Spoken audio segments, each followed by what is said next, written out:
welcome to my first video review. I'm going to start with a series of videos about all the generations of Pokemon so far. That's right, I'm doing them all. Think of this as a marathon of sorts. Let's start with the history behind Pokemon itself. Pocket Monsters, or Pokemon for short, was the brainchild of Satoshi Tajiri. His idea for Pokemon came from his childhood hobby of capturing insects in areas outside his house. He was also fascinated with video games. He even skipped class to go to arcades. Him and a few of his friends, including Junichi Masuda and Ken Sugimori, worked on a magazine known as Game Freak. Tajiri saw a bug walking across a Game Boy link cable and thought that with the combination of his childhood obsession and the power of the Game Boy, he could create a great game where you collect creatures and trade them with friends.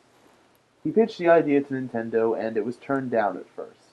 However, after some mentoring from Shigeru Miyamoto himself, the idea was approved. Pokemon was funded, and Game Freak got to work. You see, before Pokemon came out, Game Freak made their own games. They were an independent studio of sorts. Pokemon is what put them on the map for good, and to this day, it's what they're best known for. Satoshi Tajiri is said to be diagnosed with autism. As an Aspie myself, I'd love to meet this man one day. Anyway, Pokemon took about 6 years to develop, and it nearly put Game Freak out of business.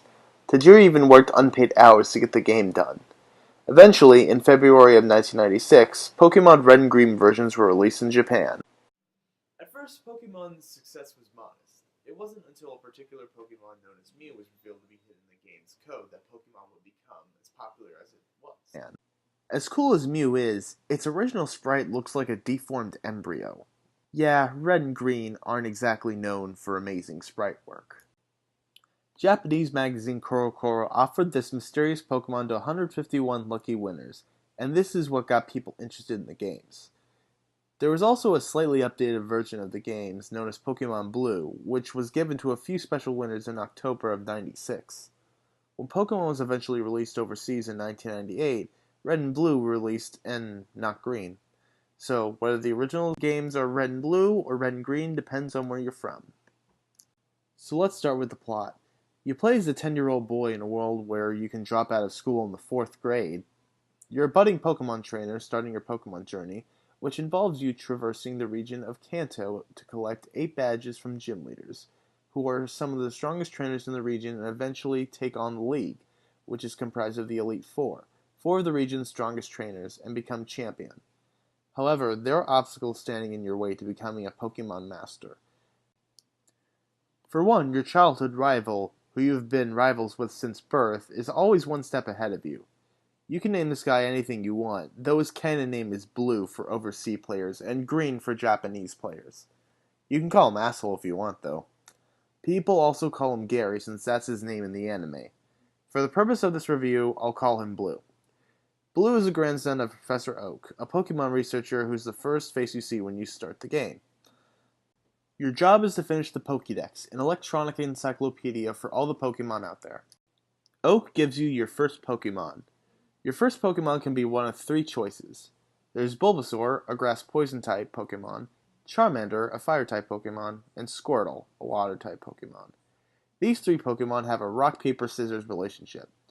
You see, Pokemon have types. They can use attacks of different types too, and the type of your opponent depends on how effective the move will be. Bulbasaur, the grass type Pokemon, is weak to Charmander's fire typing, yet strong against Squirtle's water typing.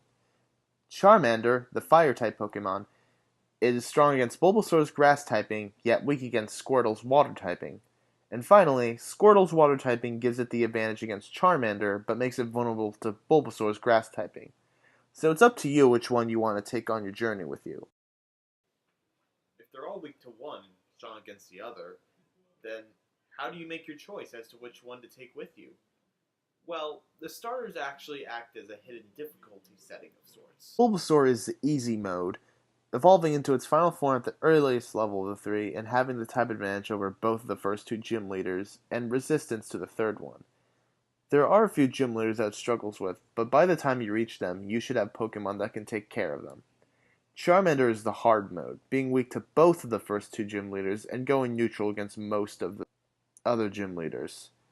Squirtle is the medium mode, being good for the first gym, but not being very effective against the second. It struggles a bit with the third and fourth gyms, but will serve you pretty well with the rest of them. Then again, you should have Pokemon on your team that take care of types that your starter is weak to.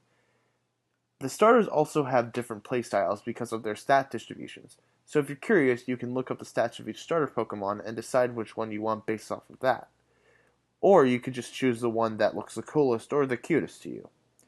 Anyway, you pick your starter Pokemon and your rival will always pick the one that's good against yours. You journey through the Kanto region and you come across a gang of criminals known as Team Rocket. Team Rocket goes around stealing others' Pokemon to make a profit. Their leader, Giovanni, sees Pokemon as tools for business and not friends. However, after battling him as the final gym leader, he discovers that Pokemon are meant to be our partners and not just tools for business. He disbands Team Rocket, for now at least. Then you're off to the Indigo Plateau to make it to the Pokemon League. You come across Victory Road, which is full of puzzles and tough trainers. After that, you fight the Elite Four, each specializing in their own type, just like gym leaders. Though this Elite Four in particular seems to be more for using Pokemon centered around a certain theme than typing alone. For example, Lance is a dragon type user, but he uses Pokemon such as Gyarados and Aerodactyl, who are not dragon types, but rather similar in design to dragons. I like this setup and kinda wish it was like this in the newer games. I understand why that's not the case though.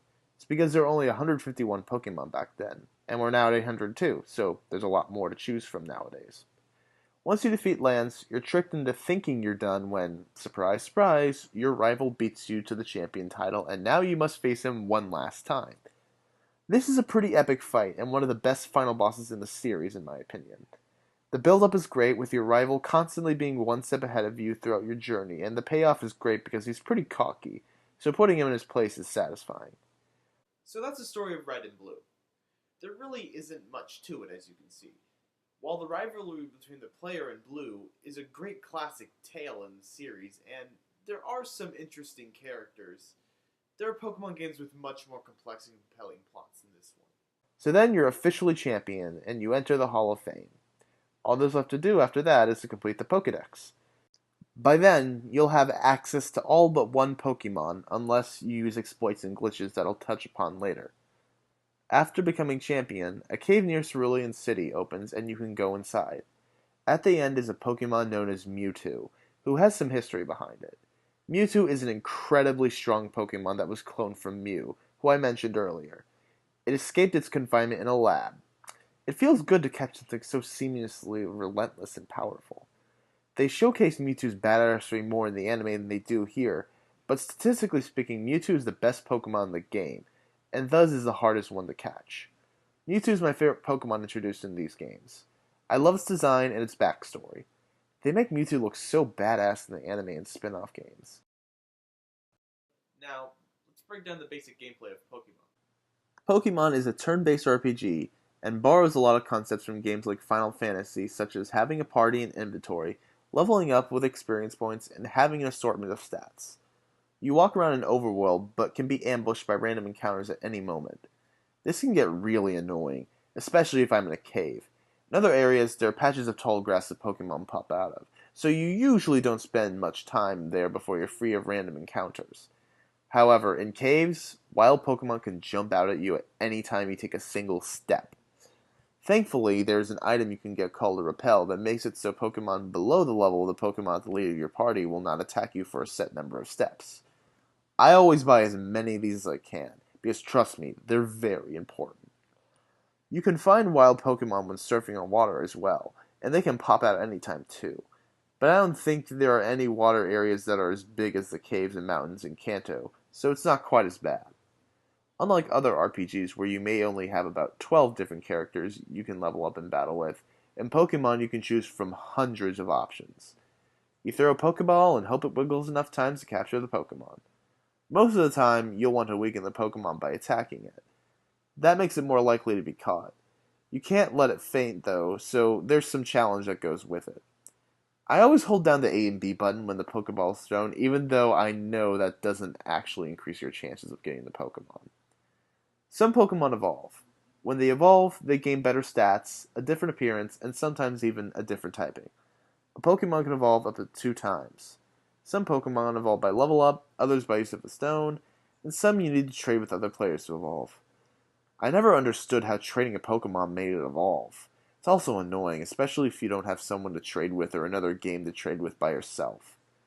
The different stats each Pokemon has are HP, attack, defense, speed, and special. Pokemon also vary in rarity.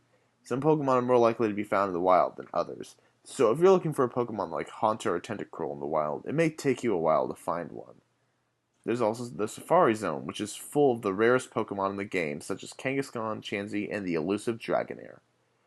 The trick here is that you can't use your own Pokemon to weaken wild Pokemon you find in the Safari Zone, but rather you're given rocks and bait. Rocks make the Pokemon easier to catch, but more likely to run away, while bait draws them in, but makes them harder to catch. It's so annoying how they can run away from you, especially if it's something like Chansey. Pokemon comes in 2 different versions because they each have their own sets of exclusive Pokemon, which is meant to encourage trade with other players. It's what the whole bug walking across the link cable idea inspired. You're supposed to build up a team of 6 Pokemon to use on your journey. If you really want to, though, you can play through a game with only your starter. That's what I did in my first few playthroughs of Pokemon. There are a number of different fan-made ways of playing through a Pokemon game since there's so much freedom with what you can use. The most noteworthy is the Nuzlocke Challenge, where you only catch the first Pokemon you find in a new area, and you must release any Pokemon that faints in battle. Oh yeah, there's a PC system in every Pokemon Center, which is an area you can go for healing Pokemon. It's where you do trade and battle with other players. The PC is where you can store any Pokemon you're not currently using. This is where you release Pokemon. If there are already 6 Pokemon in your party, any Pokemon you catch in a while will automatically be transferred there. It's an interesting way of shaking things up, but I'm personally not a huge fan of this challenge. It involves a lot of grinding since you'll most likely be releasing Pokemon pretty often and replacing them. There are different variants of this challenge too, with even more rules, such as no Pokemon Center healing or healing during battle. But again, it's not my cup of tea. I'll do one every now and then, for the heck of it, but I'd rather just play through the game normally. There are many NPC trainers in the overworld that will challenge you to a battle. They spend all their time standing there waiting for a challenge to walk by. This wouldn't make sense in the real world. Some even walk around in circles. Imagine doing that all day. You may be able to avoid battling some trainers altogether if you're able to walk in the opposite direction of where they're walking and they can't see you. I recommend battling all of them though, since they're your primary source of EXP. You eventually get a bicycle, which makes you go faster in the overworld. Just don't try using it indoors. You also eventually gain access to the Hidden Machine or HM Fly, which lets you essentially fast travel. Let's talk about TMs and HMs for a second. Along with hidden machines, there are technical machines. Everyone just calls them TMs and HMs. TMs are these discs of sorts that you can use to teach your Pokemon certain moves, given that they can learn said move. Once you use them, they're gone forever, so use them wisely. Thankfully, the strongest TMs such as Fire Blast and Hyper Beam can be purchased from a store in Celadon City, so if you want to teach those moves to more than one Pokemon, you can. It'll cost you, though. HMs are machines that you can use an infinite amount of times. They're moves that Pokemon can use to affect the overworld, such as Strength giving you the ability to move boulders and Cut to cut down trees that stand in your way. You can't replace these moves with other moves. Most of these moves are weak in battle and only serve as a way for you to progress in the story. You gain access to using these moves outside of battle by getting gym badges. By the way, outside of the first 2 badges, you can get the rest of the badges in any order you'd please. Whether this was intended by the developers or not, I'm not sure. Probably not, considering the level curve. But you can do that if you really want to. HMs have always been a burden. You have to use them up on move slots for moves that would be much more useful. A Pokemon can only have up to 4 moves at a time. Either that, or you catch a Pokemon specifically to learn HMs and for nothing else. These have been dubbed HM slaves, and the problem with them is that they take up a space in your party. So once you have a full team of 6, you'll find yourself switching out Pokemon. Some games have more mandatory HMs than others, so its annoying varies by generation. So yes, some HMs aren't exactly needed to beat the game, such as Flash. If you can navigate dark caves well enough, which is easiest in Gen 1, you don't need to use Flash. It'd be helpful though. I've never met a fan of Pokemon who's liked HMs. I never mind putting Surf on my water Pokemon and Fly on my Pokemon though, since those moves are actually pretty decent in battle. Strength isn't half bad either. There are items you can use to rate your Pokemon's space stats called vitamins. They're expensive in stores, but you'll find them in the overworld, and they can be somewhat helpful. You can purchase items in stores that boost your Pokemon stats during battle, but they're really no different than using moves that raise your Pokemon stats otherwise. Like in other RPGs, status conditions are a thing, and they work similarly to how they do in other games. While all these are annoying, I find myself the most annoyed by confusion. It's always up to chance as to whether or not you can attack, which is similar to paralysis. But unlike paralysis, being unable to hit makes you hit yourself, and that's never fun. It always feels like my Pokemon hits themselves in confusion more than the opponent when their Pokemon's confused. While I've expressed some gripes I have with the way Pokemon plays, I still love it all the same. It's just that I've played Pokemon so many times that I can't help but realize the things that I don't like about it. It's kind of like living with someone you love. You love them, but you're also exposed to their flaws because you spend so much time around them. And the thing about Red and Blue in particular is that there are a lot of flaws in the gameplay mechanics that make these games hard to go back to after playing newer games. Don't get me wrong, Pokemon is a ton of fun to play no matter what the generation, but there are so many issues specific to this generation. First of all, while there are many different types of Pokemon, 15 in this generation to be specific, there are many more Pokemon that are some types than others. For example, there are plenty of water and normal types, but only 3 dragon and ghost type Pokemon. And if you count the evolution lines as one Pokemon, there's only 1 dragon type and 1 ghost type in the entire game. There's only 1 move of each of those 2 types, both being moves that do a set amount of damage, so it's hard to utilize the full potential of the ghost and dragon type, which is especially sad considering those are 2 of the coolest types in the series. Anyone who has played these games enough can tell you there's one type in particular in this game that is way too overpowered, that being the Psychic type. Strongest Pokemon in the game are Psychic types, some examples including Mewtwo, Mew, and Alakazam. The problem with Psychic types is that, along with their generally high stats, they aren't exactly counterable. While they're only good against Poison and Fighting type Pokemon, they only have one real weakness, that being the Bug type.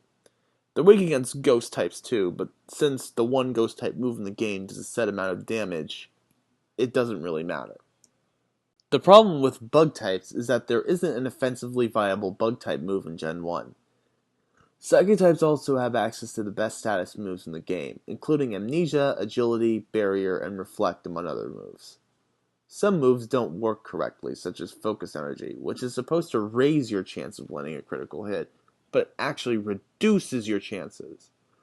In these games, you can only land a critical hit if you attack first in battle. As I mentioned earlier, there are a ton of glitches in these games. Some of them are actually pretty cool, such as the infamous Missing Number. Missing Number can give you 999 of a certain item, including rare candies and Master Balls, which are some of the best and rarest items in the game. A lot of glitch Pokemon can be found by surfing on the very edge of Cinnabar Island. You can even get Mewtwo early if you do this depending on your character's name, but it messes up your game.